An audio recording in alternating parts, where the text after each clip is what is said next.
Hola, ¿qué tal? Lo que vamos a mirar son clases abstractas. ¿Qué viene siendo una clase abstracta? Bueno, una clase abstracta es una clase en la que alguno de sus métodos va a estar declarado, pero no va a estar definido. ¿Qué significa esto? Bueno, que se va a especificar el nombre, el parámetro y el tipo de devolución, pero el método no va a incluir ningún código. A esto se le conoce método abstracto.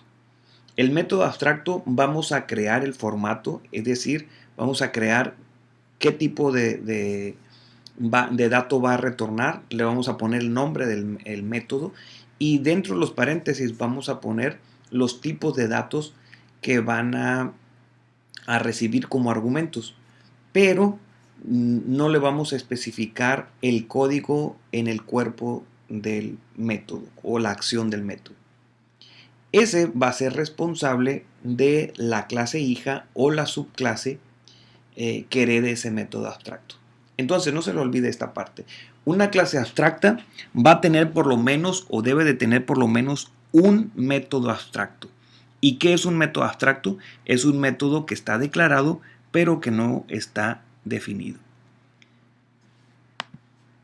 La subclase será la responsable de darle el cuerpo a ese método. La subclase será la responsable de darle la acción al método, como mediante la escritura o la sobrescritura del método.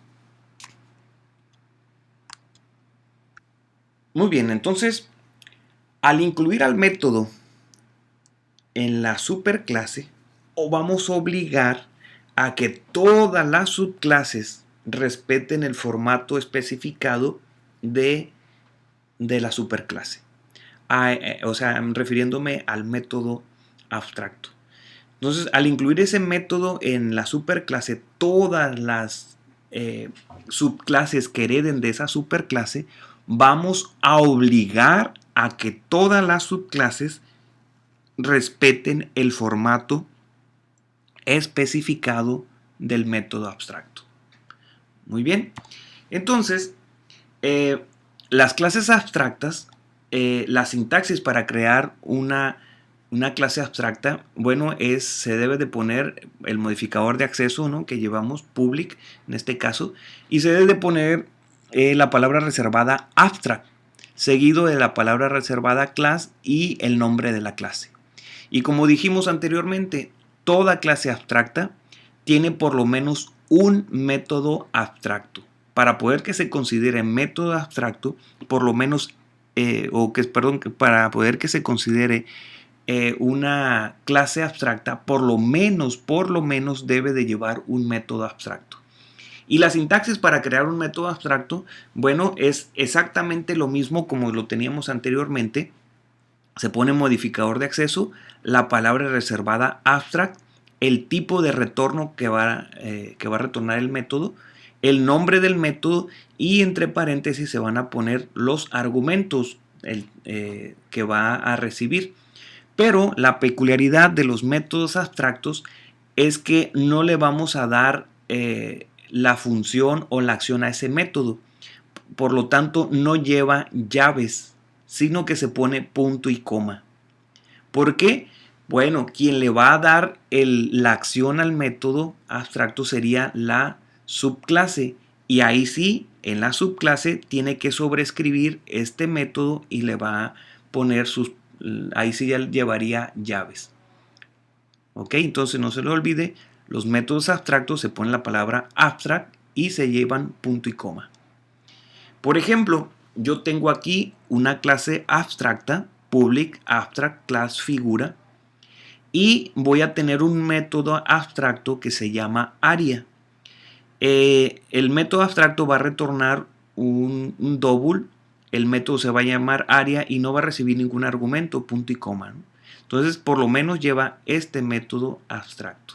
Ahora, yo puedo tener otras subclases partiendo de que hay muchas figuras trigonométricas, el área, el área del el círculo, el triángulo, el rectángulo. Todas esas son figuras geométricas.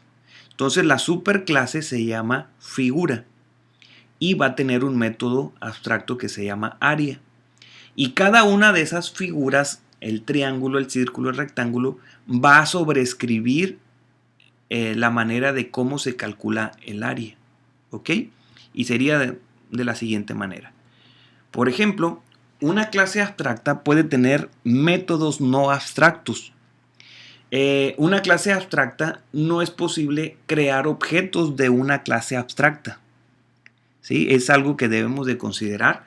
Y las subclases de una clase abstracta están obligadas a sobreescribir todos los métodos abstractos que hereden. Nos marcaría un error si no sobreescribimos los métodos. O sea, forzosamente todas las subclases tienen que escribir el método, darle como pues la acción a ese método. Si no va a hacer nada ese método en esa subclase, tenemos la obligación de por lo menos escribirlo, abriendo llaves y cerrando la llave, y se puede dejar en blanco el método, pero se tiene que colocar.